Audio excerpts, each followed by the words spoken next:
ನಮಸ್ಕಾರ. ನನ್ನ ಹೆಸರು ಗೀತಾ ಅಂತ. ಸುಮಾರು 3-4 ವರ್ಷದಿಂದ ನಾನು ಸ್ಟ್ರೆಸ್ನಲ್ಲೇ ತುಂಬ ಒದ್ದಾಡ್ತಿದ್ದೆ. ಅದರಿಂದ ನನಗೆ ಬಿ ಪಿ ಬಂತು, ಶುಗರ್ ಬಾರ್ಡರ್ ಲೈನಿಗೆ ಬಂದಿತ್ತು. ರಾತ್ರಿ ನಿದ್ದೆ ಇರ್ತಾ ಇರಲಿಲ್ಲ, ಮೈಕೈ ನೋವು, ಏನೂ ಮಾಡೋಕ್ಕೆ ಒಂದು ಉತ್ಸಾಹ ದೂರದ ಮಾತಾಯಿತು, ಇಂಟ್ರೆಸ್ಟು ಇರ್ತಾ ಇರಲಿಲ್ಲ. ಆವಾಗ ಡಾಕ್ಟ್ರ್ ಹತ್ರ ಹೋದಾಗ ಡಾಕ್ಟರ್ ಇಂಗ್ಲೀಷ್ ಮೆಡಿಸಿನ್ಸ್ ಪ್ರಿಸ್ಕ್ರೈಬ್ ಮಾಡಿದ್ರು.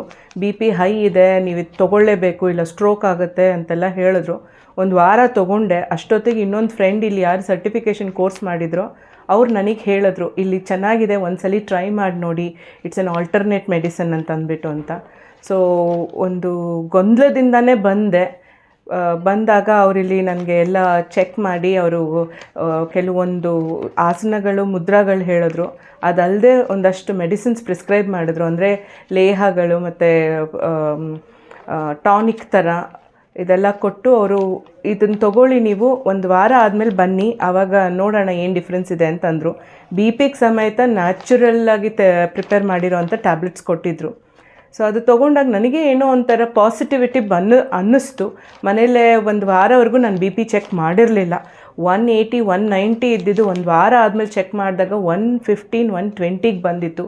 ತುಂಬ ಖುಷಿ ಆಯಿತು.